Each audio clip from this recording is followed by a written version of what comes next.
Subscribe to our channel for more videos. Hi kids, welcome back to my channel. Today we're gonna read Sleeping Beauty, A Moment to Remember.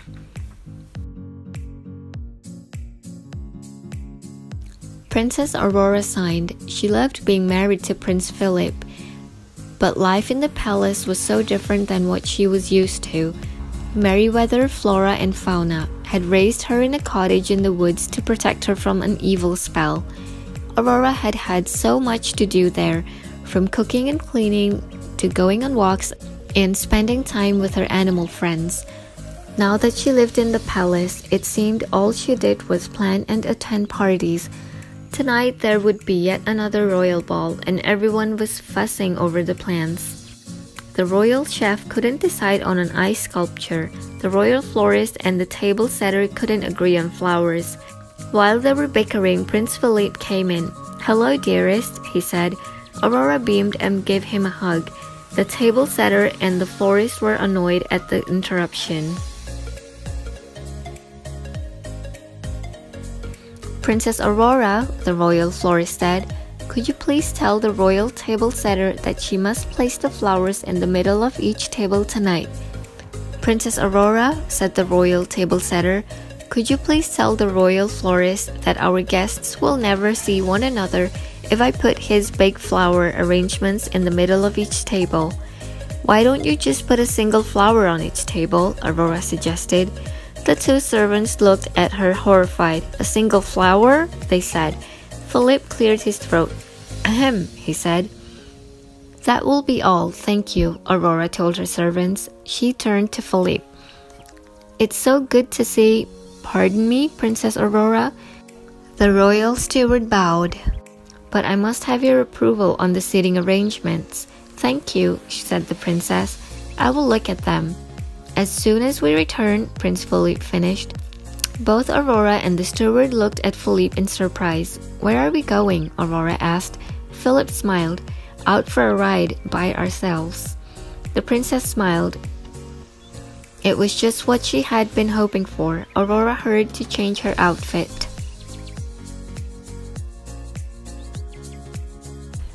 As Philip and Aurora set off, the prince remembered something. "I'm sorry, dearest," he said. "I had forgotten that the Royal Equestrian Guards must come with us." Aurora looked sadly at the 10 riders beside them. Then she leaned down and whispered to Philip's horse, Samson. The horse whinnied and charged away from the palace. Aurora's horse Mirette galloped after them. Before long, the royal guards were far behind. "Whoa, whoa, Samson!" the prince shouted as his horse raced ahead. "It's all right, Philip," Aurora called. They galloped into the forest and Samson found a path through the trees. He followed it for a while, then stopped very suddenly. Philip sailed over Samson's head and landed in a stream. "No carrots for you, boy," Prince Philip scolded his horse. He looked up and saw Aurora trying to hide a smile. He grinned. "Do you remember this place?" Aurora asked a little later. Philip waded out of the stream and looked around the clearing. He pulled off his boots and dumped the water out. Then he set them in the sun to dry. Aurora took off her shoes too. She spun around gracefully, humming a tune. "Yes," Prince Philip said softly. "I remember this place. This is where we first met. I heard you singing sweetly. And then we danced together for the first time."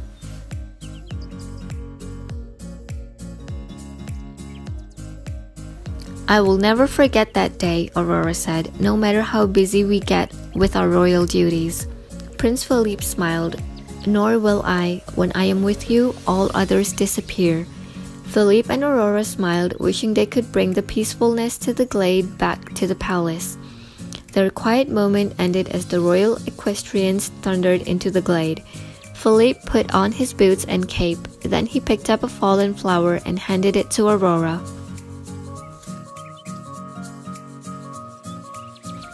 Aurora happily took the gift. "We should go back and get ready for the ball," she said. "You go ahead, dear," Philip said. "I'll be back soon." Aurora nodded. On the way back to the palace, she thought of a surprise for her husband. Meanwhile, Philippe had an idea of his own. Not a word of this to the princess, he said to her animal friends as he began to gather some flowers. At the castle, Princess Aurora worked on Philippe's surprise for the rest of the afternoon. Servants moved tables, laid tablecloths, and gathered flowers. Flora, Fauna, and Merryweather flitted about, helping wherever they could.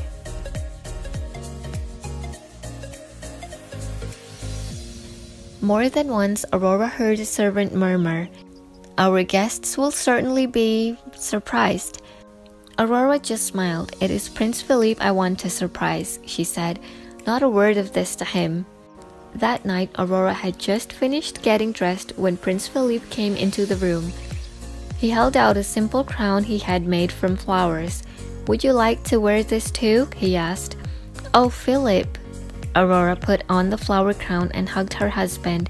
"It's perfect for this evening. What a lovely gift." Aurora took Philippe's hand. "Now I have a surprise for you." She led the prince down the stairs to the courtyard. The courtyard was decorated with flowers and trees. Water danced in the fountain. Aurora's woodland friends were there too. "The glade will always be in our hearts," Aurora whispered, "but now it is in our palace too." Just then, Philippe's father, King Hubert, came over. "This is much better than the stuffy balls I usually attend," he said to Princess Aurora. "Thank you for all your hard work, my dear."